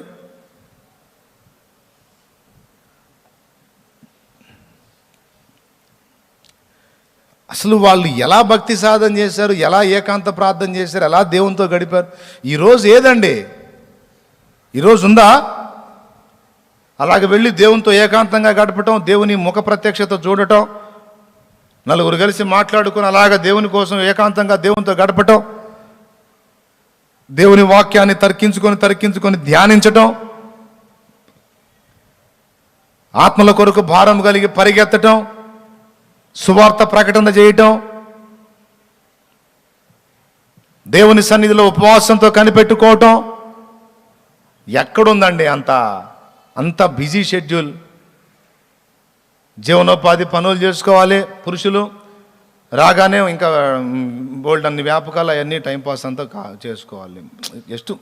జస్ట్ మైండ్ రిలీఫ్ కోసం అంతే. ఎవరు చెప్పినా ఇదే. దేనికోసం? లే బ్రదర్, ఎప్పుడు చూడను నేను. జస్ట్ మైండ్ రిలీఫ్ కోసం, ఏదైనా వర్క్ వెళ్ళి వచ్చిన తర్వాత కాసేపు ఫ్రెష్నెస్ కోసం చూస్తుంటాను నేను. ప్రతి ఒక్కరు చెప్పేది అదే. ఆడవాళ్ళు కూడా అంతే. నేను ఏ పడితే చూడండి, కార్తీక దీపం ఒకటి చూస్తాను అన్నయ్య అంటుంది మొన్న ఒక ఆమె. ఏంటంట? అది మాత్రం టెన్షన్ కొట్టినట్టు చూస్తాను అన్నయ్య. ఏం చెబుతాం అంటే ఎట్లాగా అయిపోయింది అంటే శక్తిహీనమైపోయింది. వాడి పాచిక పారింది. ఏం చేస్తే వీళ్ళు ప్రార్థనా జీవితం చెడగొట్టగలుగుతాను, ఏం చేస్తే వీళ్ళని సత్యం నుండి మళ్లించగలుగుతాను, ఏం చేస్తే వీళ్ళని ముందుకెళ్లకుండా బ్రేక్ చేయగలుగుతాను అనేది బాగా వ్యూహం రచించుకొని అన్నీ అందుబాటులో తీసుకొచ్చి పెట్టి నిన్ను బొబ్బో పెట్టాడు వాడు. మనుషుల్ని బొబ్బో పెడుతున్నాడు వాడు. ఈ మాటలు కూడా మీకు నాటో నాకు తెలుసు. విన్నప్పుడు అన్నట్టు ఉంటుంది ఈ రోజు వరకు. రేపటి నుంచి మళ్ళీ ఎప్పటి కాలు ఇట్టిట్టే. కావాలంటే చూసుకోండి, మరి దమ్ముంటే సై. మరి ఎంతవరకు వాడాలో అంతవరకే దాన్ని వాడి, దాని మీద నాకు నియంత్రణ ఉంది, ఇక వేరేది ఏది చూడను నేను అన్నోళ్ళు యథార్థంగా ఎవరన్నా చేయెత్తుతారా? ఆయనకు తెలియదు, సెల్ ఫోనే లేదు ఆయన దగ్గర. ఒకరు ఇద్దరు. అబద్ధాలు ఆడొద్దు, చూస్తున్నాడు, జాగ్రత్త. నేను చూడట్లేదు కాబట్టి నాకు పెట్టవచ్చు మీరు చెవులో. క్యాలీఫ్లవరు ఆయనకి పెట్టలేరు. నువ్వు చేయెత్తావనుకో ఏ దొంగ అంటాడు ఆయన. అక్కడ పనికిరామన్న నాటకాలు ఏది.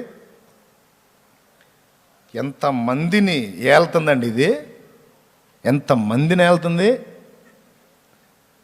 ఎవరి గోడే ఇక ఏం లేదు. ఫ్యామిలీ ఉంటున్నారా, నలుగురు కుటుంబం, దీని దెబ్బకు ఒకడికొకడికి సంబంధం లేదు.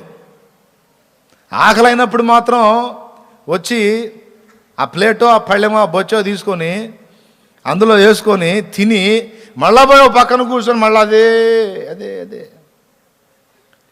ఫ్యామిలీ అని ఉన్నారు కానీ ఒకడికొకడికి సంబంధాలు లేవు. అవునా కదా?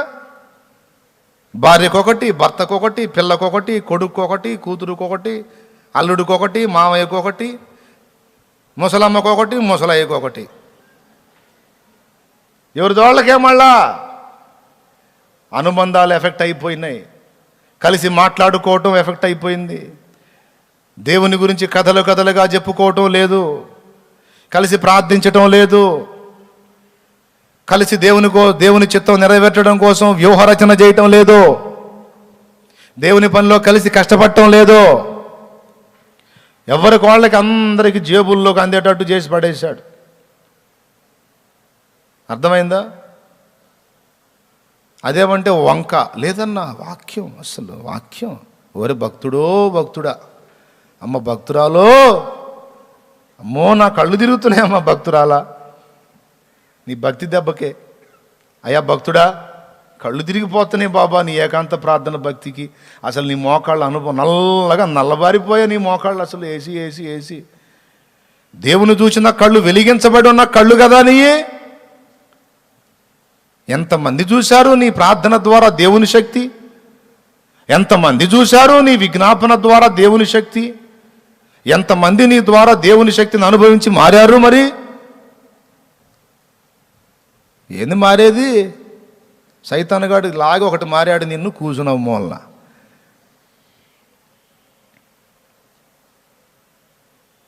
కాదంటారా? అవునంటారా? ఈరోజు మనుషులందరినీ సుఖపెడుతున్నాడు వాడు, సుఖపెడుతున్నాడు. భోగాలలో నిద్రబుచ్చుతున్నాడు. నొప్పి లేకుండా అన్ని అందుబాటులో అందేటట్టు జాగ్రత్త తీసుకొని నిద్రబుచ్చాడు. అందుకే నిద్రపోతున్న సంఘం ఎట్లాగ అయిపోయింది అంటే ఇట్లాగ అయిపోయింది అన్నమాట. పైకి భక్తి గల వారి వలె ఉండి శక్తిని ఆశ్రయించడు. ఎవరో ప్రార్థన చేస్తే నాకు తగ్గాలన్న ఆలోచనే కానీ నేను మోకాళ్ళుని పెనుగులాడితే దేవుడు నాకెందుకు జవాబివ్వడు అనే పట్టుదల కలిగిన వాళ్ళు ఎంతమంది ఉన్నారు?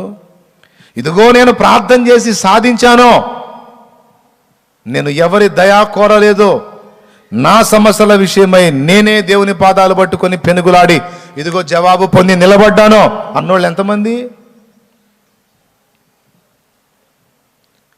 ఎవరున్నారా నా కోసం ప్రార్థన చేసేవాళ్ళు? ఎవరున్నారా నా కోసం చేసేవాళ్ళు? వెతుక్కొని మీరు చేయండి, మీరు చేయండి, మీరు చేయండి, మీరు చేయండి. నువ్వేం చేస్తా? ఎవరెవరు ఉన్నారో వాళ్ళందరికీ చెప్పుకొని నువ్వు మాత్రం టైంపాస్ చేస్తుంటావా? తప్పు. నువ్వే పెనుగులాడాలి, నువ్వే సాధించాలి, నువ్వే గెలవాలి. యేసయ్య పక్షపాతం లేని దేవుడు. పాస్టర్ చేస్తే ఒక రకంగా, నువ్వు చేస్తే ఒక రకంగా కాదు. ఆయనకు అందుబాటులోకి ఎవరు వచ్చినా వాళ్ళ ప్రార్థన విని కార్యం చేస్తాడు ఆయన.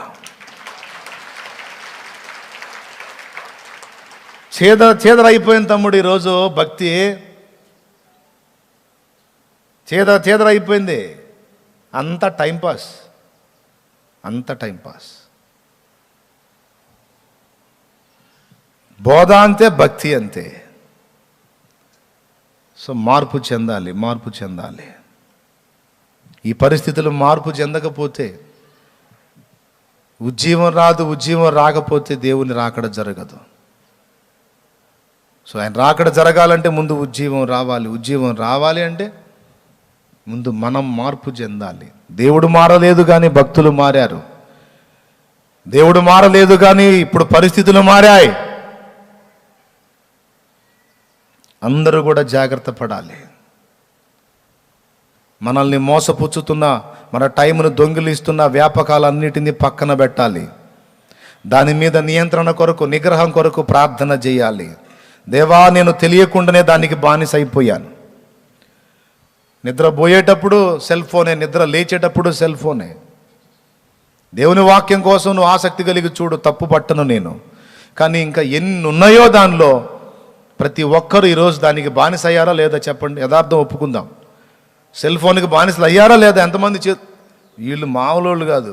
చేతులు ఎత్తలేదు మీరు వాడరా సెల్ ఫోను? షో చేయవాకండి, చేతులు ఎత్తండి మర్యాదగా. సెల్ ఫోన్ వాడేవాళ్ళు అందరూ చేతులు ఎత్తండి, సరిగ్గా చేతులు ఎత్తండి. యథార్థవంతులు, అదిగో చూడు, ఎత్తండి నాన్న, మీరు ఎత్తండి నాన్న అందరూ కదా. అయిపోలా, కాస్త తినటం, ఆ మంచం ఎక్కటం,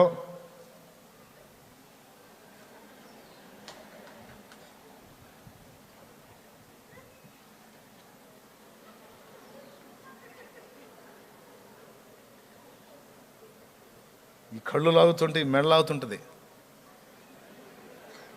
ఈ గోడలు లాగుతుంటాయి. టెలివిజన్ అయినా ఏమో కుటుంబం కలిసి చూసేవాళ్ళు. ఇప్పుడు అసలు అవసరమే లేదు. ఎవడు గోల వాటిది, ఈడు సెల్ ఈడు చూసుకుంటుంటే ఎవడు సెల్ వాడు చూసు. అసలు వాతావరణం మారిపోయిందండి. భక్తి ఫీలే మారిపోయింది. ఈరోజు భక్తి జీవితం అంతా పొల్యూట్ అయిపోయింది. ఆత్మ సంబంధులకి నేను చెప్పే బాధ అర్థమైద్ది, కానీ శరీర సంబంధులకు అర్థం కాదు. ఎటు పోతుందనేది ప్రకృతి సంబంధులకు అర్థం కాదు, దేహ సంబంధులకు అర్థం. నిజంగా ఆత్మీయతను ఇష్టపడే వాళ్ళకి బహురోషం కలిగిద్ది, సిగ్గు కలిగిద్ది. నిజమే కదా అనిపిస్తుంది. మనం దిద్దుబాటు చేసుకోవాలి దాని విషయంలో. భోగాలు పక్కన పెట్టాలి, భోగాలు పక్కన పెట్టాలి. క్రైస్తవుండా కదలి రావయ్యా, కలుషాత్ములకుని సిలువ శక్తిని జాటవేమయ్యా.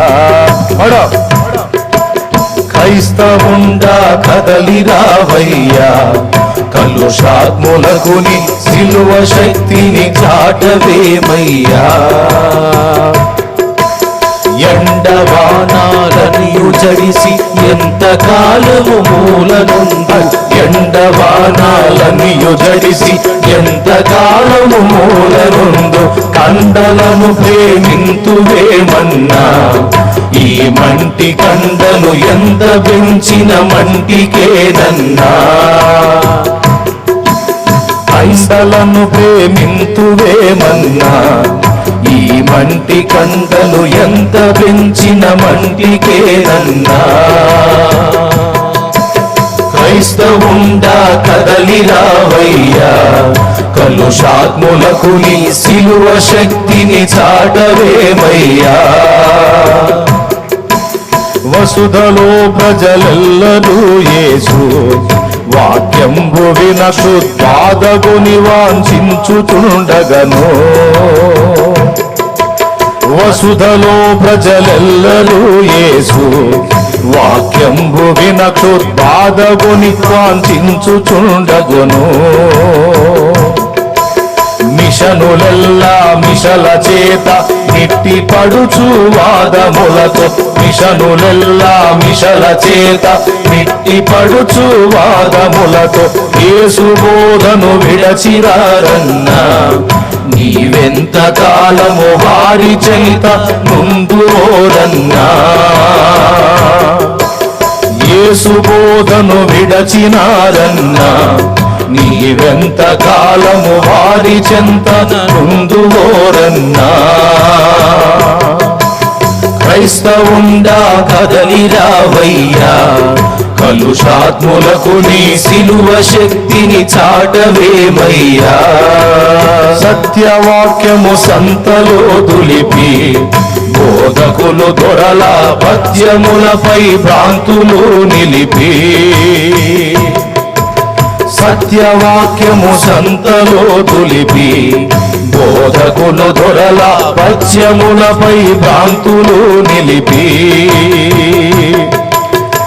చిత్రముగా అనుకూల బోధలు చేసి ప్రజలను మోసగించి, చిత్రముకు అనుకూల బోధలు చేసి ప్రజలను మోసగించి, సూత్రధారుల చేరరాదయ్యా సుఖభోగమిడచి సత్యవాక్యము చాటరావయ్యా.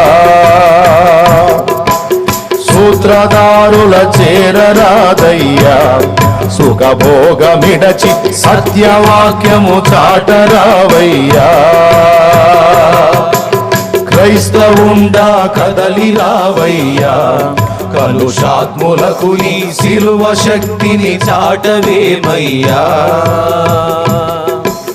క్రైస్తవుండా కదలి రావయ్యా, కలుషాత్ములకు నీ సిలువ శక్తిని చాటవేమయ్యా.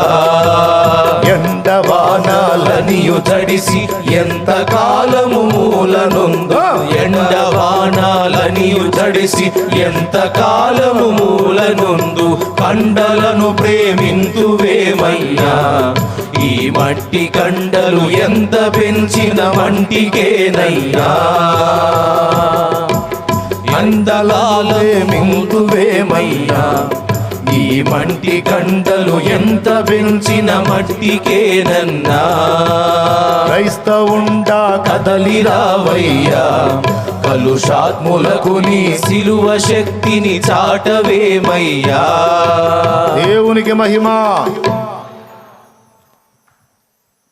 దేవుడు హెచ్చరిక చేస్తాడు, మానవుడు జాగ్రత్త పడాలి. దేవుడు వార్నింగ్ ఇస్తాడు, మనిషి దిద్దుకోవాలి. ఒక పక్క విని ఒక పక్క వదిలేస్తే చేయగలిగేది ఏమి లేదు, జరిగే చూడటమే. రోషం లేని వాళ్ళంతా రాజీ పడతారు అలాగా, సిగ్గు వదిలేసిన వాళ్ళు రాజీ పడతారు అలాగా, భక్తిహీనతలో సాతాను చేత మోసపోయిన వాళ్ళు రాజీ పడతారు అలాగా. ఎక్కడున్నామో ఆ స్థితిలోనే అలాగే ఉండిపోదామని. కానీ రోషం కలిగిన వాళ్ళు అట్ట రాజీ పడరు. నిజమే కదా, ఏంటి నా ఆత్మీయ జీవితంలాగా అయిపోయింది, ఏంటి నా భక్తిలాగా అయిపోయింది, ఏంటి నా విశ్వాసం ఇలాగా అయిపోయింది, ఏంటి నాలో ఈ నిర్జీవం ఏంటి, ఎలా ఉండాలనుకున్నాను ఎలాగైపోయాను, ఏం చేయాలనుకున్నాను ఏం చేస్తున్నాను, ఏంది ఇలాగైపోయింది. లోకస్తులతో రాజీ పడ్డానేంటి, లోకంతో రాజీ పడ్డానేంటి, రోషం వదిలేశానేంటి, దేవునికి సమయం ఇవ్వకుండా వ్యర్థమైన కాలక్షేపాల్లో పొద్దుపుచ్చుకునే దౌర్భాగ్య భ్రష్టస్థితికి వెళ్ళిపోయానేంటి, ఇలాగైపోయానేంటి. ఎవరి దయనో నేను వాంఛించేదేమిటి, అనేకులకు దయ చూపే స్థితిలో దేవుడు నన్ను వాంఛించుచుండగా నేను ఎదుటివారి దయ కొరకు వెంపర్లాడే దైన్య స్థితికి ఎందుకు వెళ్ళాను, నా భక్తి సాధన ఎందుకు ఇలా పాడైపోయింది, నేను ఎందుకు ఇంత స్పిరిచువల్గా దిగజారిపోయాను, అయ్యో దేవా నన్ను క్షమించి, ఇదిగో నీ వైపు మళ్ళుకుంటున్నానని మనం మళ్ళుకొని కనీసం శేషంగా ఇంతమంది క్రైస్తవ సంఘంలో సార్వత్రిక సంఘం అంతా కలిపితే కోట్ల మంది క్రైస్తవులు, కానీ అందరూ దాదాపు ఎఫెక్ట్ అయిపోయారు. అందరినీ కూడా ఆనాడు శ్రమల చేత బాధించిన లూసిఫరు ఈనాడు భోగాలతో బబ్బో పెట్టాడు. రకరకాల టైంపాస్ వస్తువులతో టెక్నాలజీతో బబ్బో పెట్టాడో. ఆఖరికి సేవకు వచ్చి సేవ చేస్తానికి వచ్చినోడు కూడా టెక్నాలజీని ఉపయోగించి ఎలాగ నేను ముందుకెళ్ళాలి, ఎలాగ నేను పబ్లిసిటీ కావాలా, ఎలా నేను డెవలప్ కావాలా, ఏ విధంగా నేను ప్రజల్లోకి వెళ్ళాలని రకరకాల ఐడియాలను వెతుక్కునే దౌర్భాగ్య పరిస్థితి దాపురించింది. కేవలం మోకాళ్ళ మీద ఉండి నేనున్న గ్రామాన్ని, నేనున్న ప్రాంతాన్ని, నేనున్న పట్టణాన్ని, నేనున్న రాష్ట్రాన్ని, నేనున్న దేశాన్ని, నేనున్న జిల్లాని నేను కదిలించాలి అనే పట్టుదల కలిగిన భక్తిపరులు మారిపోయి ఉన్న అవకాశాలు ఎలా వినియోగించుకోవాలి, టెక్నాలజీని ఎలా వాడుకోవాలి, ఏ విధంగా క్లిక్ అవ్వాలని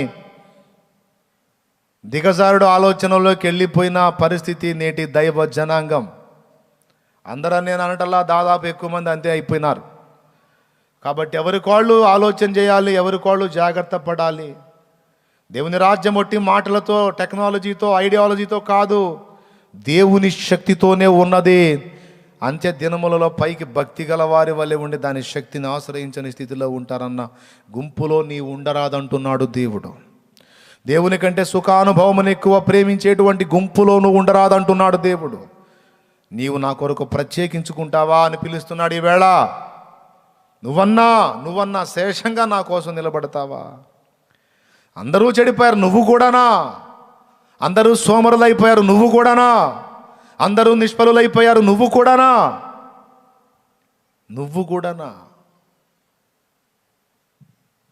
నీ మీద ఎంతో ఆశ పెట్టుకున్నానే, నిన్నెంతో నమ్మానే, నీ కోసం ఎంతో నిరీక్షించానే, నీ మీద ఎన్నో ఆలోచనలు కలిగి ఉన్నానే, నువ్వు కూడానా ఇలా అయిపోతావా అని దేవుడు మొత్తుకుంటున్నాడు. మనం ఆలోచన చేసుకోవాలి. ఈరోజు పశ్చాత్తాపడదాం, దిద్దుబాటు చేసుకుందాం, దేవుని పాదాలు పట్టుకుందాం. బిడ్డ, ఒక్కసారి మనం వెనక్కి తిరిగి చూద్దాం. ఏ స్థితిలో ఉన్నాం, ఎలాగైపోయాం, ఏ మెట్టు నుంచి ఏ మెట్టుకు దిగజారిపోయాం. ఏది మనలో ఆత్మీయత, ఏది మనలో ఆ విశ్వాసం, ఏది మనలో ఆ ప్రార్థనా జీవితం, ఏది మనలో ఆ సత్యాసక్తి, ఏది మనలో దేవుని జీవం, ఏది? మళ్ళా భక్తి చేస్తున్నట్టే ఉన్నాం కానీ సాటిస్ఫాక్షన్ లేదు, తృప్తి లేదు. భక్తి చేస్తున్నాం కానీ శక్తిని అనుభవించట్లా. శక్తిని అనుభవించినంతగా భక్తి చెయ్యట్లా. మోసపోయాం. శత్రువు చేసిన కుయుక్తులో కుట్రలో మోసపోయాం. తేరుకుందాం, తిరిగి దేవుని వైపు మళ్ళుకుందాం. దేవుని కొరకు శ్రమానుభవమును పొందుదాం. శ్రమపడు మనస్సును ఆయుధముగా ధరించుకుందాం. అందులోనే మనకు భద్రత ఉంది. ఖాళీగా ఉండకుండా దేవునితో గడుపుదాం. ఒక నిర్జీవ వస్తువుకి మనల్ని మనం అప్పజెప్పుకోకుండా, అది ఒక నిర్జీవ వస్తువు, ఈ నిర్జీవ వస్తువుకి మనల్ని మనం అప్పజెప్పుకోకుండా జాగ్రత్త పడదాం. ఆత్మీయులైన వాళ్ళు గుర్తించి దేవునికి అందుబాటులోకి వస్తారని నమ్మి ఈ మాటలు బోధిస్తున్నా. దేవుడు అందరి మనోనేత్రాలు వెలిగించుగాక. కోల్పోయిన ఆత్మీయ జీవితపు మంటను దేవుడు తిరిగి రగిలించుగాక. యేసయ్య రాకడకు మనం సిద్ధపడ అనేకుల్ని సిద్ధపరుద్దాం. అపవాది మనలో దొంగిలించినటువంటి విశ్వాసాన్ని, ఆత్మీయతను తిరిగి సంపాదించుకుందాం. రండి, మోకాళ్ళ మీదకి రండి. దేవా, సిగ్గుపడుతున్నాను, నీవు నాతోనే ముఖాముఖి మాట్లాడుతున్నావయ్యా. కోల్పోయాను దేవా, కోల్పోయాను. మెట్టు దిగానయ్యా. నేను ఎక్కిన మెట్లు దిగా ప్రభువా, దిగిపోయా ప్రభువా. సోమరిగాను, నిష్ఫలుడిగా అయిపోయా. ఒకనాటి మంట ఈనాడు లేదు, ఒకనాటి పట్టుదల ఈనాడు లేదు, ఒకనాటి ఆరాటం ఈనాడు లేదు. శ్రమలలో ఉన్నప్పుడున్న ఆ సౌజన్యము, ఆ అభిషేకం ఈనాడు లేదు. ఈరోజు నెమ్మది గల దినములు వచ్చినట్లుగా అయిపోయింది. నెమ్మది గల దినములు వచ్చినట్లే నా భక్తి కూడా నెమ్మదిగా అయిపోయింది ప్రభువా. మంటను కోల్పోయింది. దేవా, నన్ను మండించుమయ్యా అని దేవుని పాదాల పట్టు ప్రార్థన చేయి.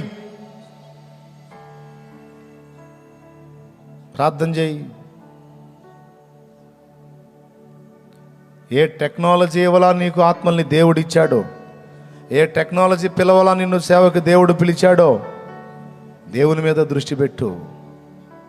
దేవుని పాదాలు పట్టుకో. చేస్తే చెయ్యి సేవ, తప్పులేదు. ఒకవేళ టెక్నాలజీ వాడుకొని ఆత్మల్ని సంపాదించాలనుకుంటే చెయ్యి. కానీ అంతా అదే కాదు. నువ్వుగా దేవుని ముందుకు వెళ్ళి ఆ ఆత్మీయతను సాధన చేయి. మొదటి అంతస్తులోకి తిరిగి ఎక్కువ. అయ్యా, నీకు వందనాలు. అందరం ప్రార్థన చేద్దాం.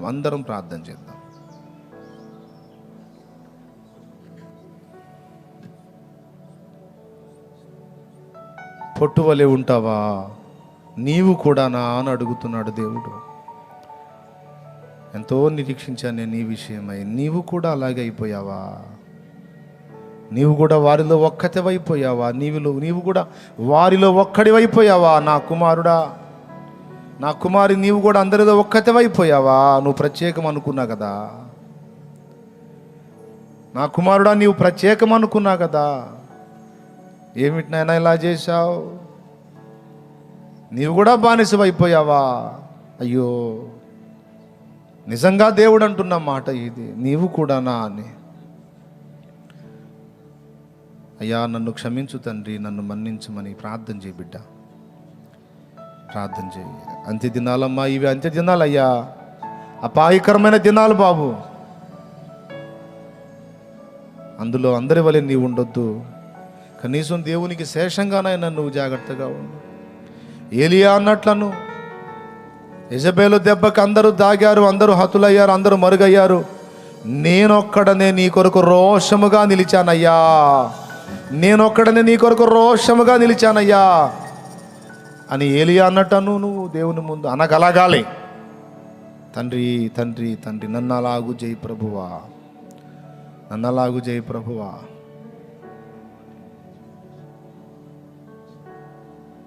హల్లెలూయా హల్లెలూయా హల్లెలూయా.